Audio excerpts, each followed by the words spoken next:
So hello guys, welcome back to my channel. और आज का ये वीडियो काफ़ी महत्वपूर्ण होने वाली है क्योंकि आज के इस वीडियो में हम बात करने वाले हैं आरआरबी एग्ज़ाम में पूछे गए ऐसे प्रश्न जो कि पेपर में आ चुके हैं और चांस है कि ये क्वेश्चन रिपीट भी हो सकते हैं क्योंकि हाल ही में आए हुए क्वेश्चंस है।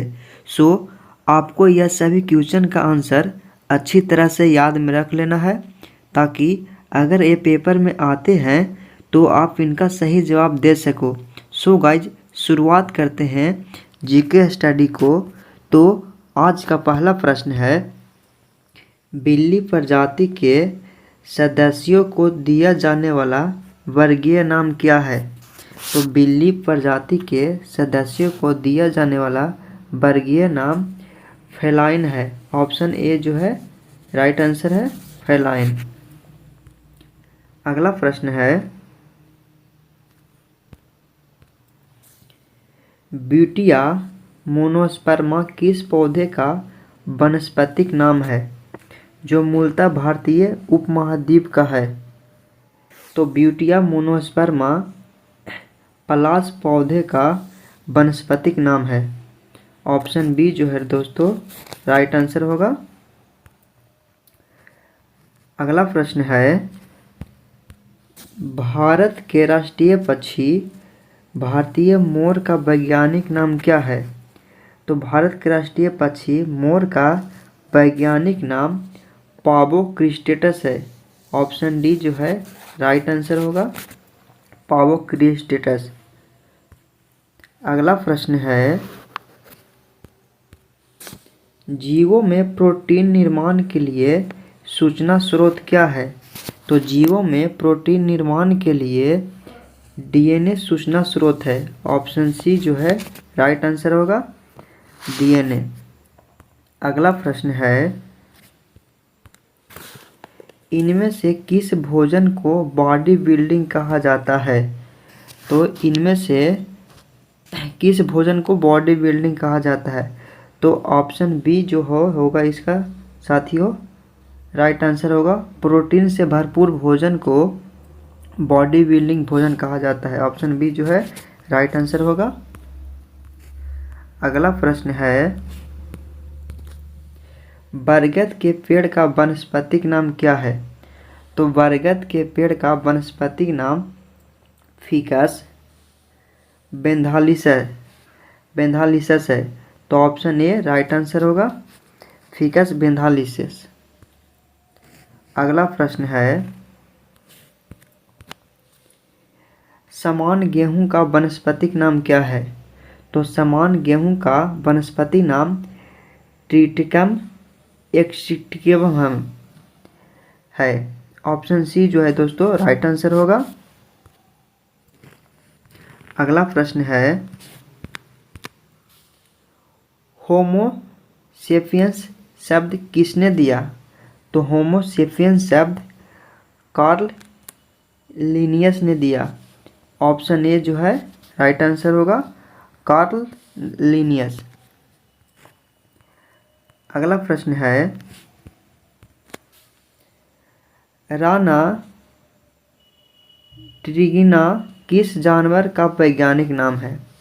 तो राना ट्रिगिना जो है दोस्तों मेढक का वैज्ञानिक नाम है। ऑप्शन डी राइट आंसर होगा, मेढक। अगला प्रश्न है, कोबाल्ट किस विटामिन में पाया जाता है? तो कोबाल्ट है दोस्तों विटामिन 12 में पाया जाता है। ऑप्शन सी जो है राइट आंसर होगा, विटामिन 12। अगला प्रश्न है, साइनोकोबालामिन विटामिन का मानक निर्मित रूप है। तो साइनोकोबालामिन का मानव निर्मित रूप है। ऑप्शन सी होगा दोस्तों B12, राइट आंसर होगा B12। अगला प्रश्न है, निम्न में से कौन सा आहार घटक प्रति ग्राम मनुष्यों में उच्चतम ऊर्जा प्रदान करती है? तो प्रति ग्राम मनुष्यों में उच्चतम ऊर्जा जो है दोस्तों वसा प्रदान करती है। ऑप्शन सी राइट आंसर होगा, वसा। अगला प्रश्न है,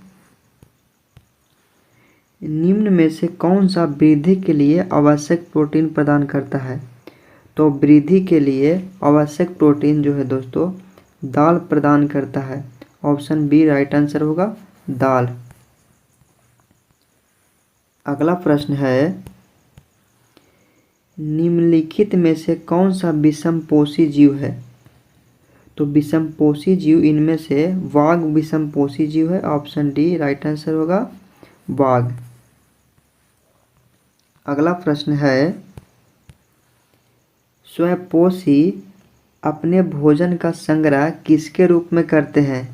तो स्वपोषी अपने भोजन का संग्रह स्टार्च के रूप में करते हैं। ऑप्शन सी राइट आंसर होगा, स्टार्च। अगला प्रश्न है, भ्रूण को मां के रक्त से एक विशेष ऊतक की सहायता से पोषण मिलता है जिसे कहते हैं, तो उसे जो है दोस्तों गर्भानल कहते हैं। ऑप्शन बी राइट आंसर होगा, गर्भानल। अगला प्रश्न है, बीटा कैरोटीन को शरीर द्वारा किससे परिवर्तित किया जाता है? तो बीटा कैरोटीन को शरीर द्वारा विटामिन ए में परिवर्तित किया जाता है। ऑप्शन सी राइट आंसर होगा, विटामिन ए। अगला प्रश्न है, मछली के लीवर आयन में किस विटामिन की प्रचुर मात्रा होती है? तो मछली के लीवर आयन में विटामिन डी और विटामिन ए दोनों की प्रचुर मात्रा होती है। ऑप्शन बी राइट आंसर होगा। अगला प्रश्न है, गर्म करने पर कौन सा विटामिन नष्ट हो जाता है? तो गर्म करने पर दोस्तों विटामिन बी1 नष्ट हो जाता है। ऑप्शन ए राइट आंसर होगा, विटामिन बी1। अगला प्रश्न है, मायोसिन और एक्टिन क्या है? तो मायोसिन और एक्टिन मांसपेशिया प्रोटीन है। ऑप्शन ए राइट आंसर होगा, मांसपेशिया प्रोटीन। अगला प्रश्न है, कैसीन एक प्रोटीन है जो पाया जाता है। कैसीन एक प्रोटीन है जो दूध में पाया जाता है। ऑप्शन डी राइट आंसर होगा, दूध। अगला प्रश्न है, नीचे सूचीबद्ध खाद्य पदार्थों में से विटामिन सी का सबसे प्रचुर स्रोत कौन सा है?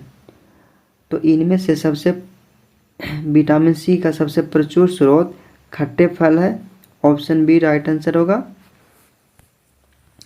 अगला प्रश्न है, खाली जगह बालों का मुख्य संरचनात्मक पदार्थ है।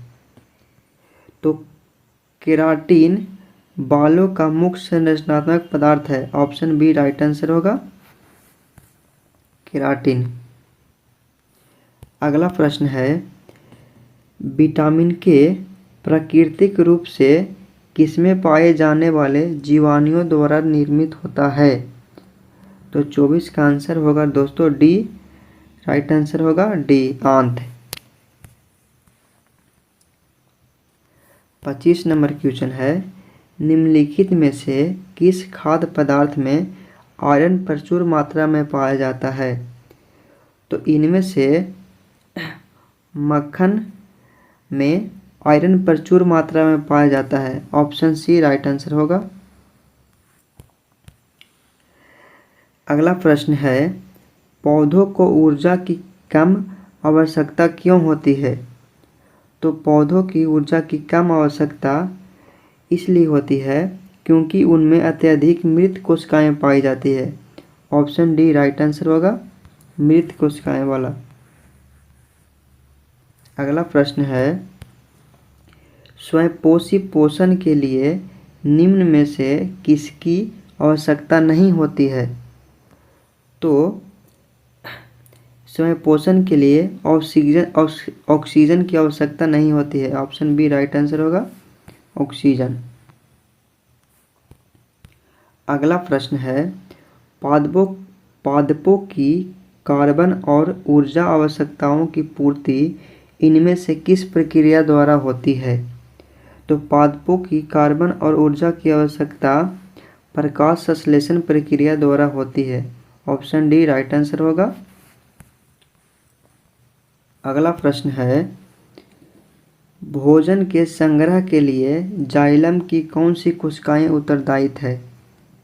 तो जाइलम के संग्रह के लिए पैरेकाइमा कोशिका उत्तरदायी है। ऑप्शन बी राइट आंसर होगा, पैरेकाइमा। अगला प्रश्न है, इनमें से कौन सा जाइलम एक घटक नहीं है? तो इनमें से सहचर साथी कोशिका जाइलम घटक नहीं है। ऑप्शन सी राइट आंसर होगा। अगला प्रश्न है, प्रकाश संश्लेषण की प्रक्रिया के दौरान निम्नलिखित में से किसका उत्पादन अपशिष्ट उत्पाद के रूप में होता है? तो अपशिष्ट उत्पाद के रूप में होता है ऑक्सीजन का। ऑप्शन बी राइट आंसर होगा, ऑक्सीजन। अगला प्रश्न है, वायुमंडलीय दाब और बाष्पोत्सर्जन की दर एक दूसरे के होती है। तो वायुमंडलीय दाब और बाष्पोत्सर्जन एक दूसरे के व्युत्क्रमानुपाती होती है। ऑप्शन बी राइट आंसर होगा, व्युत्क्रमानुपाती।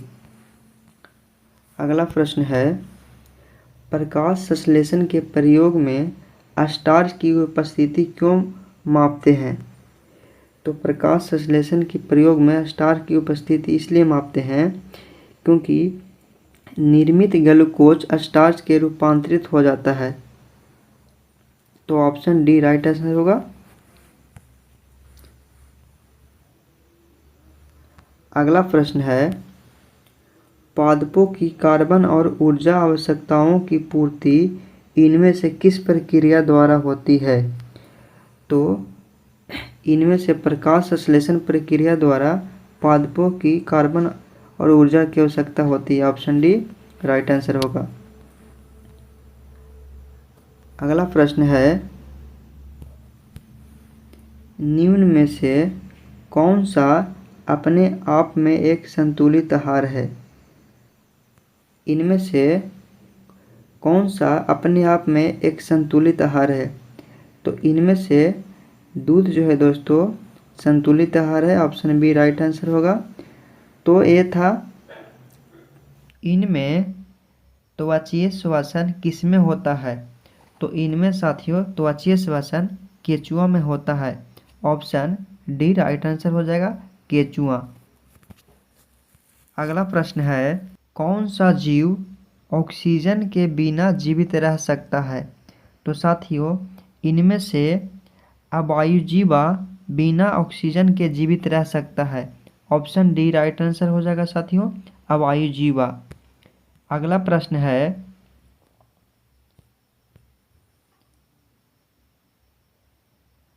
रात में पेड़ के नीचे नहीं सोना चाहिए क्योंकि उससे कार्बन डाइऑक्साइड निकलता है। ऑप्शन ए राइट आंसर हो जाएगा साथियों। रात में पेड़ के नीचे इसलिए नहीं सोना चाहिए क्योंकि उससे कार्बन डाइऑक्साइड निकलता है। ऑप्शन ए राइट आंसर हो जाएगा साथियों, कार्बन डाइऑक्साइड। अगला प्रश्न है, फेफड़ों में श्वसन गैसों का आदान प्रदान किसमें होता है?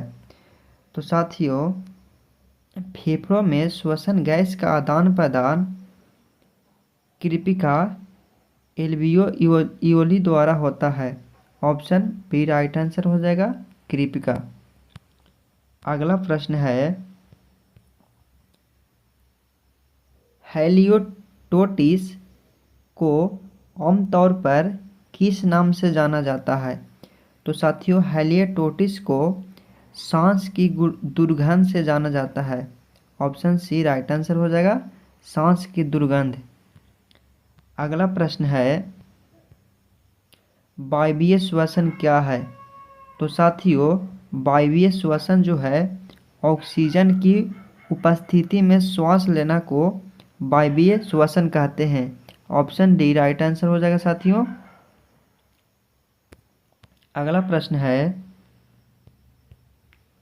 किस प्रकार के जीव में श्वसन से अधिक ऊर्जा उत्सर्जित होती है? तो साथियों एरोबिक श्वसन जो है ऑप्शन ए राइट आंसर हो जाएगा, जिससे अधिक ऊर्जा उत्सर्जित होती है। ऑप्शन ए राइट आंसर होगा। अगला प्रश्न है साथियों निम्न में से कौन सा एंजाइम प्रोटीन का विखंडन करता है?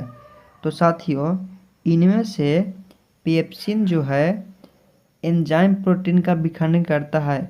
ऑप्शन डी राइट आंसर हो जाएगा पेप्सिन। अगला प्रश्न है साथियों निम्नलिखित में से किस जीव की छोटी आंत लंबी होती है? तो साथियों इनमें से गाय की छोटी आंत लंबी होती है। ऑप्शन सी राइट आंसर हो जाएगा गाय। अगला प्रश्न है साथियों निम्न में से कौन सा पाचन एंजाइम लार में पाया जाता है? तो इनमें से साथियों एमाइलेज पाचन एंजाइम लार में पाया जाता है। ऑप्शन ए राइट आंसर हो जाएगा एमाइलेज। अगला प्रश्न है मुख गुहिका मानव खाली स्थान तंत्र का एक हिस्सा है। तो साथियों मुख गुहिका जो है साथियों पाचन तंत्र का एक हिस्सा है। ऑप्शन सी राइट आंसर हो जाएगा पाचन तंत्र। अगला प्रश्न है लार एमाइलेज खाली स्थान के पाचन में मदद करता है। तो साथियों लार स्टार्च के पाचन में मदद करता है। ऑप्शन बी राइट आंसर हो जाएगा स्टार्च। अगला प्रश्न है साथियों अपच के दौरान अमाशय में दर्द से छुटकारा पाने के लिए लोग निम्न में से किसका उपयोग करते हैं? तो अपच के दौरान अमाशय में दर्द के छुटकारा पाने के लिए मिल्क ऑफ मैग्नीशियम का उपयोग करते हैं। ऑप्शन सी राइट आंसर होगा मिल्क ऑफ मैग्नीशियम। अगला प्रश्न है साथियों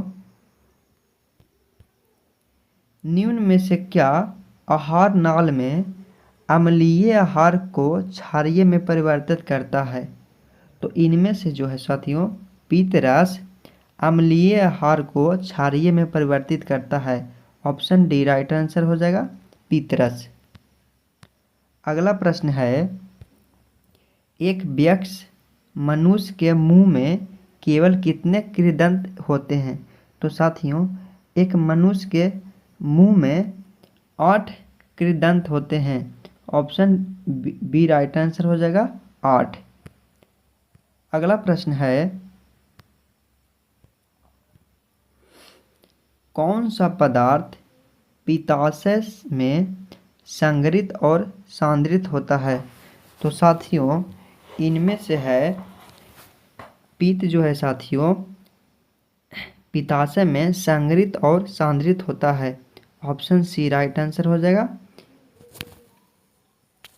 अगला प्रश्न है साथियों मानव शरीर का कौन सा अंग रक्त में शर्करा की मात्रा को नियंत्रित करता है? तो साथियों इनमें से अग्नाशय जो है अग्नाशय अंग रक्त के शर्करा की मात्रा को नियंत्रित करता है। ऑप्शन डी राइट आंसर हो जाएगा अग्नाशय। अगला प्रश्न है साथियों एक औसत वयस्क मानव में निम्न में से किसकी लंबाई लगभग 23 फीट होती है? तो साथियों इनमें से छोटी आंत की लंबाई 23 फीट होती है। ऑप्शन बी राइट आंसर हो जाएगा छोटी आंत। अगला प्रश्न है साथियों निम्नलिखित में से कौन सा कैल्शियम से बना होता है? तो इनमें से साथियों दांत जो है कैल्शियम से बना होता है। ऑप्शन ए राइट आंसर हो जाएगा दांत। दोस्तों, अगर आप इस चैनल पर नए हो तो मेरे चैनल अनुज एग्जाम स्टडी को सब्सक्राइब कर ले। अगला प्रश्न है साथियों, अमोनिया यूरिया में कहाँ परिवर्तित होता है?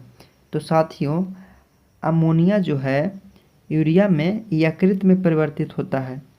ऑप्शन डी राइट आंसर हो जाएगा यकृत। अगला प्रश्न साथियों, निम्नलिखित में से कौन पाचन तंत्र का हिस्सा नहीं है? तो साथियों, इनमें से हृदय जो है पाचन तंत्र का हिस्सा नहीं है। इसका जो राइट आंसर हो जाएगा क्वेश्चन नंबर 21 का बी। अगला प्रश्न है साथियों, लीवर के संचालन के लिए बाह्य रूप से लगने वाले बल को क्या कहते हैं? तो साथियों, लीवर के संचालन के लिए लगने वाले बाह्य बल को प्रयास कहते हैं। ऑप्शन सी राइट आंसर हो जाएगा प्रयास। अगला प्रश्न है साथियों,